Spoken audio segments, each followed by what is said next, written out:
Hello everyone, and welcome back to the show. Or, as I like to call it, paying your fair share, the thrilling conclusion you didn't ask for but are contractually obligated to watch.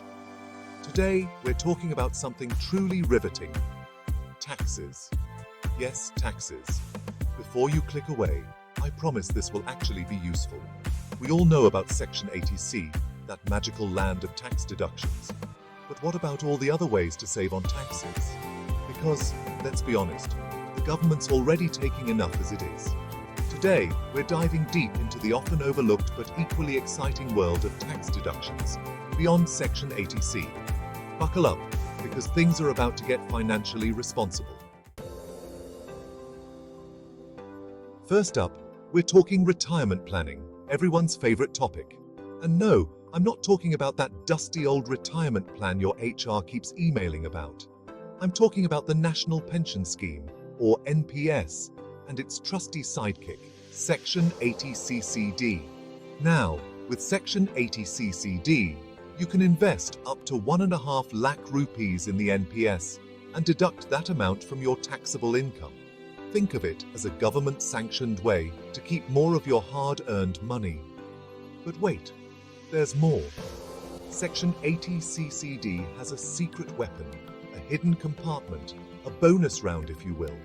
It's called Section 80CCD-1B, and it lets you contribute an extra 50,000 rupees to your NPS above and beyond the usual limit. That's right, an extra 50,000 rupees that the taxman can't touch. It's like finding a 50,000 rupee bill in your pocket, except instead of spending it on lottery tickets, you're investing in your future. Next up, we're tackling a topic near and dear to all of us, staying alive. Or more specifically, how to deduct the cost of staying alive from your taxes. Enter Section 80D, the superhero of health insurance deductions. Now, we all know health insurance is important, but did you know it could also save you money on your taxes? With Section 80D, you can deduct up to 25,000 rupees for health insurance premiums for yourself and your family. And if you're over 60, that amount goes up to a cool 50,000 rupees. Because apparently the government thinks being a senior citizen is a pre-existing condition. But hey, I'll take it. This deduction applies to premiums paid for health insurance policies, critical illness policies, and even preventive health checkups. It's like the government is saying, we appreciate you taking care of yourself. Here's some money back.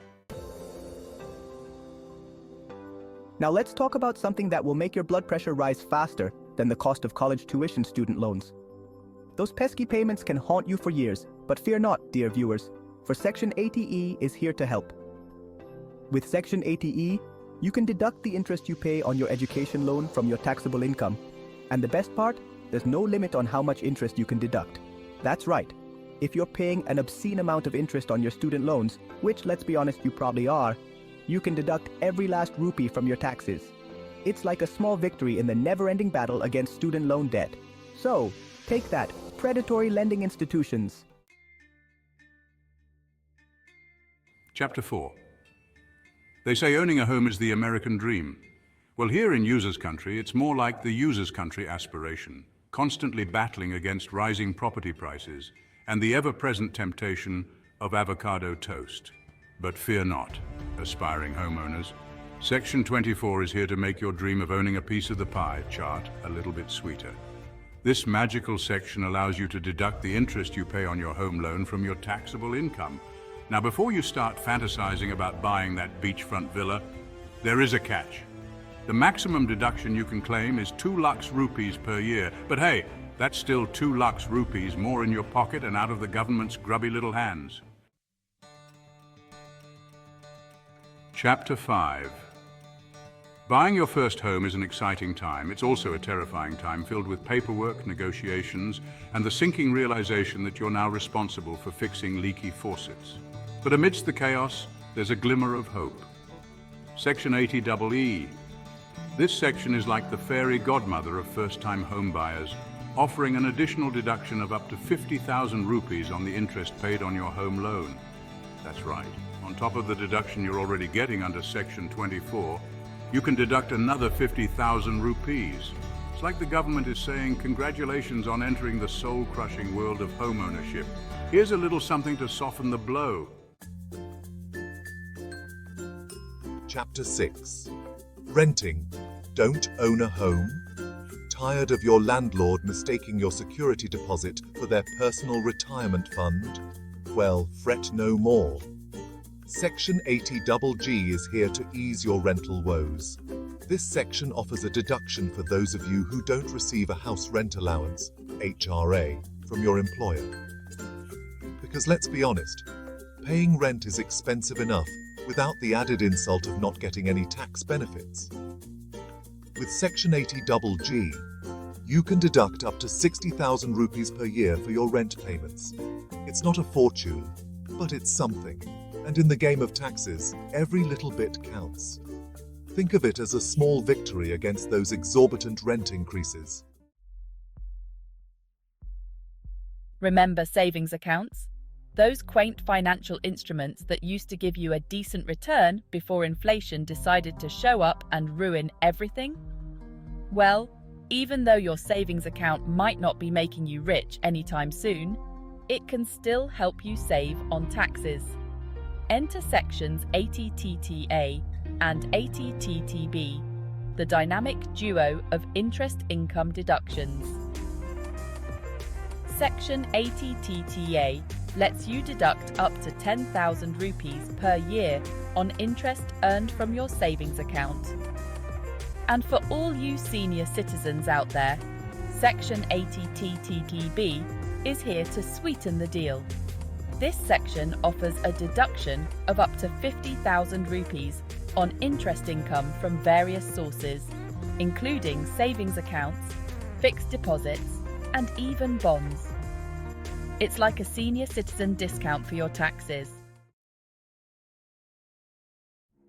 Caring for a dependent with disabilities can be both emotionally and financially challenging. Thankfully, the government recognizes this and offers some much-needed financial relief in the form of Section 80DD. This section allows you to claim a deduction for expenses incurred on the medical treatment, training, and rehabilitation of a disabled dependent.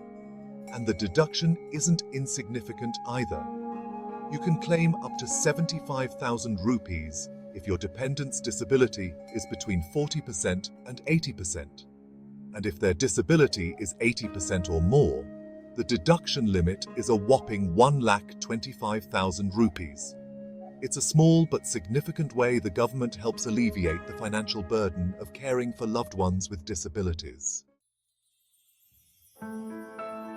Let's face it, healthcare costs can be crippling. And nobody wants to be hit with a hefty medical bill when they're already dealing with an illness. Thankfully, Section 80DDB is here to provide some much-needed relief.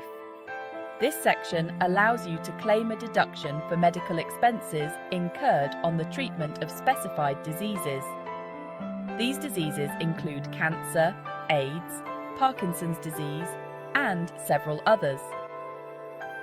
For most taxpayers, the deduction limit is 40,000 rupees, or the actual amount spent, whichever is lower. However, for senior citizens, this limit is raised to 1 lakh rupees. It's not a complete solution, but it's a step in the right direction, offering some financial respite during challenging times. And finally, for our last act of tax-saving wizardry, we're talking about something truly noble, donating to charity. Because it turns out that being generous can also be financially savvy, thanks to Section 80G, of course. This section lets you deduct a portion of your charitable donations from your taxable income. Now, the percentage you can deduct depends on the organization you're donating to and the purpose of the donation. But hey, a deduction is a deduction, right? So go ahead, donate to a cause you believe in. You'll be helping those in need and reducing your tax burden at the same time. It's a win-win. So there you have it, folks. 10 smart and completely legal ways to save on your taxes beyond Section 80C. Remember, these are just a few of the many tax-saving options available to you. It's like a buffet of deductions, and you get to choose which ones work best for you. But before you start claiming deductions like they're going out of style, remember to consult with a qualified tax professional. They can help you navigate the complexities of the tax code and ensure you're maximizing your deductions legally and ethically. Because the only thing worse than paying taxes is paying more taxes than you have to. Thanks for watching, and remember to like, subscribe, and hit that notification bell for more financially responsible content. Until next time, stay informed, stay curious, and most importantly, stay financially, well, at least financially aware.